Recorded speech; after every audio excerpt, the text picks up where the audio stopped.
为迎接2023年安平古堡400周年，由民间自发性的庆生活动，对395岁就已经开始。今日10月25拄好是399岁生日，现场除了齐唱生日快乐，安平财主施碧芳嘛创造安平400档，唱出真感情来祝福千千万万年。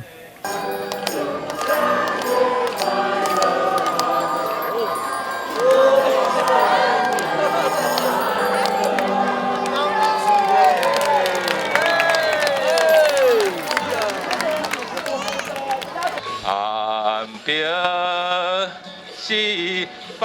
档，我要为你来唱歌，大声充满对你的真意爱，祝福你千千万万年。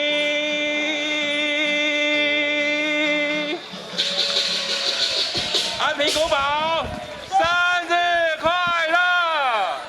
一档比一档盛大的庆生会，其实5档前由在地林淑den夫妇、欧在莹、卢建德、陈义添以及文主社区等热心人士所发起，陆续社区商圈、当地各种适合以及饭店业者拢加入愈来愈热烈，希望唤起大家对台湾这片土地认同跟热爱。我们办这个活动让它能够引起呢我们这个在地的后世呢研究文史的能重视这一块文化，包括它有4000年的历史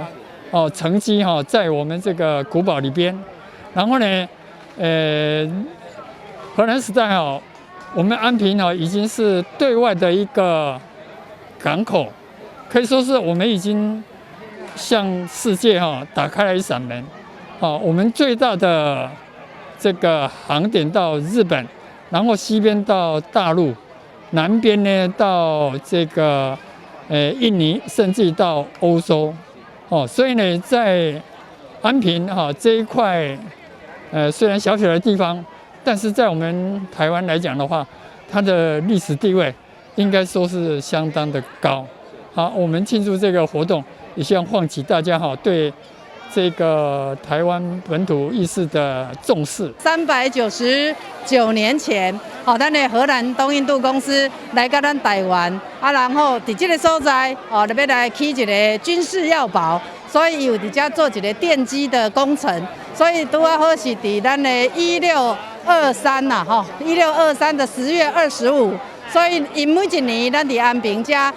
一名朋友拢会来发动一下这个纪念的活动，嘛庆祝咱安平有这个城市跃升在国际舞台上面的一个很重要的时间点。所以，咱今天特别代表市长黄伟哲来到我们安平古堡这里，那也跟我们安平国中石门国小这些小朋友一起来帮忙我们这个安平古堡来庆生。那虽然它跟我们的400年刚好有1年的差距。不过实际上，他们明年在这个奠基400年的部分，也会做更盛大的这个活动，那来呼应我们2024台南400年相关的活动也会陆续推出来。今年当大家热烈替安平古堡庆生的同时，日前文化部决定将古堡内2位国定古迹合并，更名热兰遮堡所引发的争议。后才理解，安平古堡本来就不是古迹的名，就是俗称。徛伫地方的立场，安平就是因的故乡，厝就是伫王城，用欢喜心每一档来庆生。我想讲，遮济岁，搁会当来遮佚佗啊，搁会当看大家，都欢喜的啦。我从那个395年开始呢，参加这个游艺的活动。这个活动呢，是安平在地人呢自己自发的，家在王城。翁城是大家的荣耀，所以每年一定千万都要放下所有事情来这里祝安平生日快乐，因为安平是大家永远的家，永远的荣耀。我觉得历史的叙述有各种的方式，可是热兰遮堡的事件呢，事实上我的感觉是因为我们在还原历史的过程之中，我们只是给它个定名，可是名字的本身，我觉得历史作者可以去讨论。但是家的意义是在地人给它定义，所以对我们来讲，那才是最重要而且最充满爱的。2023年就是建成48栋地方及台位古堡的庆生经盛大圆满。台南新闻军籍林银根采访报道。